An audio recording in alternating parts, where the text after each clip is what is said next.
Hello, my name's Andrew, and today we're talking about the pros and the cons of the vivobarefoot MAGNA FG and the MAGNA Lite water resistant soft ground. So these two shoes look similar, but they've actually got some pretty big differences. So let's just start with the MAGNA FG, and it's got a nice wide toe box up front. It's got a thicker leather upper, as you can hear. So it doesn't have quite as much flexibility as a lighter shoe, but it's got more protection, and the leather is really water resistant, especially if you treat it with some beeswax or another kind of leather balsam. And the seal's been pretty good. You can see all the way around. I've used these a lot in the spring. They're really good for like muddy, nasty, rainy type days because they're pretty good at keeping the water out. But then they offer a little bit more breathability up top with this stretchy slip-in upper. It's really convenient. Like, I just tied the laces once and then I've never touched them again. But they're kind of like a soft round lace that feels really, really good for longer hikes and walks because it's not hard, doesn't cut into the top tenon of your foot. And the same can be said for the upper because it's kind of ribbed. So unlike a flat material, which can translate, whatever pressure is coming in on the top from the laces, it just adds that extra little bit of padding there for the top of your foot. And it also increases breathability just a little bit, which is the nice thing about the design of the MAGNA shoe is that a lot of like full leather shoes or water resistant shoes can get kind of steamy, if they have this higher cut upper. But when you've got this lighter fabric like that, it just lets the air and the moisture kind of evaporate away from your foot on hotter days or wetter days, which is nice. There's some reinforcement in the back as well, so it's a very sturdy feeling boot. One thing I don't like about the MAGNA series is the strap. I feel like they haven't gotten it quite dialed in yet, just in terms of like, I sort of feel it there, I think if maybe they sculpted it or used like a slightly a little more flexible material, it might improve it, but I'm sure they'll work on that in the future, and it's not a big deal, especially once you're wearing a layer of socks for a bit of padding, so it's just something to note.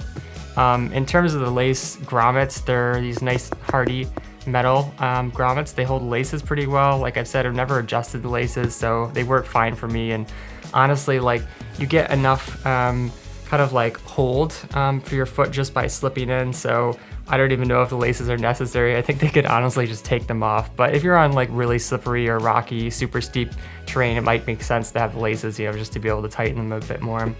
Then, pull tab at the back, which is nice for a slip-on shoe.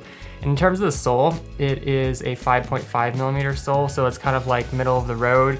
It's got some good flexibility to it. You can even go diagonal with it, which is pretty uncommon for a boot that's this protective to have that much flexibility.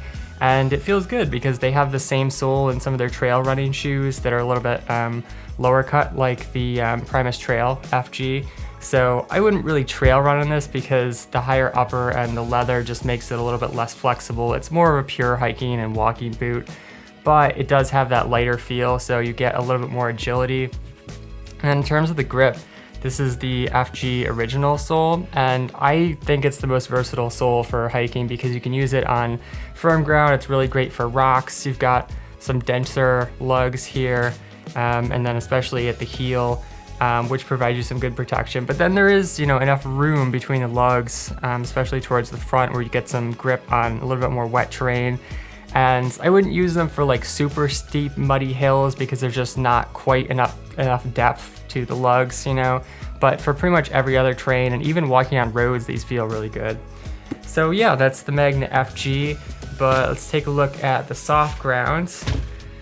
And yeah, like I said, it has a very similar design, but some pretty key differences, honestly. Like, this is more of a vegan material. It also has a wide toe box, but it's a thinner material. So I would say it gives you just even slightly more room because it has a little bit more flex than the more firm leather version does. It's also got ripstop here, the water resistant soft ground. So this is really good for thorns or sharp rocks, anything like that might tear the upper, because these little cross hatches here just prevent like the thorn from creating a huge gash in there. You might get like a little tiny hole, but it's not gonna tear all the way through, which is nice if you're doing trail running especially. And these look like they would just be a hiking boot, but actually I've run in them because they're so light. They don't look it because they're like a taller cut boot. You could also almost call them a boot, I guess. But yeah, they feel really great for trail running. The laces, similar, you've got round laces.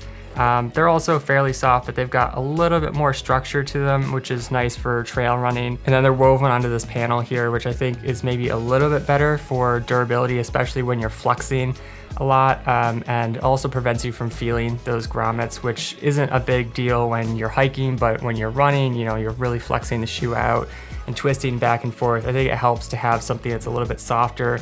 I haven't had any issues with tear outs yet. It does look more minimal, like where the laces are, but I don't know, they've been fine so far. But when I make my long-term review, you know, in 6 months or so, I'll let you guys know how it goes.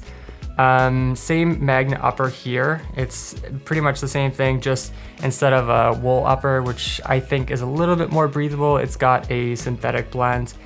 But you know, you've still got the ribbing here, which definitely helps with moisture wicking and temperature regulation in hotter weather. And then a pull tab here, pretty much the same design, just a little bit different functionality. Same functionality, but different design. Again, I did feel the strap just a little bit here. It's not a deal breaker or anything, but I definitely would wear these with socks. I think if you wore them barefoot, you might notice it up against your skin. And then in terms of the sole, it has a little bit thicker sole. So this is 7.5 millimeters, but the most of the thickness of the sole is from the lugs themselves.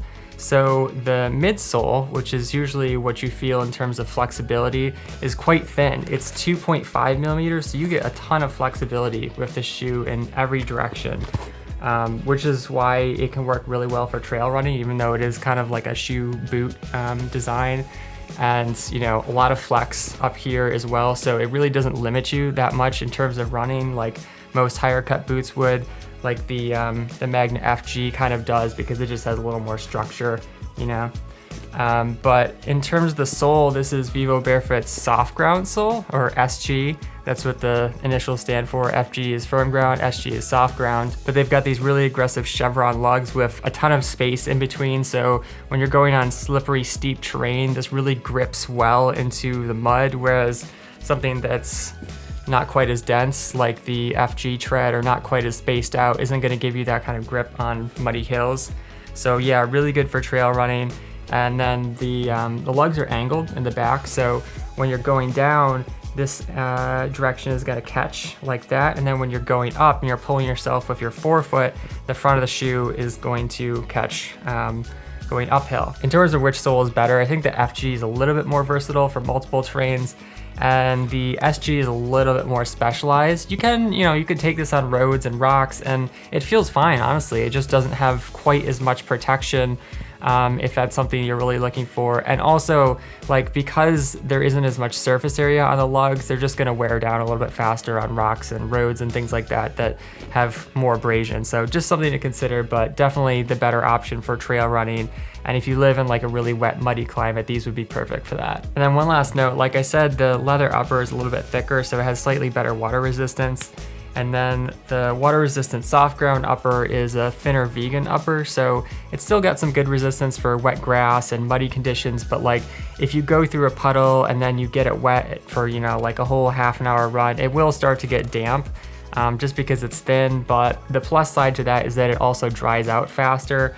So like once these start to get soaking wet on the top, they'll stay wet for quite a while. And then with the water resistant soft grounds, you know, they'll be pretty much dry after about 10 minutes or so, which is great. All right, so those are my pros and cons, but if you want to support the channel, you can use the code FULTY10 for 10% off Vivo Barefoot. Browse and filter more products with the shoe finder tool at my website, barefootwear.org, or watch my zero drop transition video to learn more about barefooting. Finally, if you have a question about the Vivo Barefoot Magna FG or the Magna Lite water resistant soft ground, let me know in the comments. Thanks for watching. Catch you next time. Peace.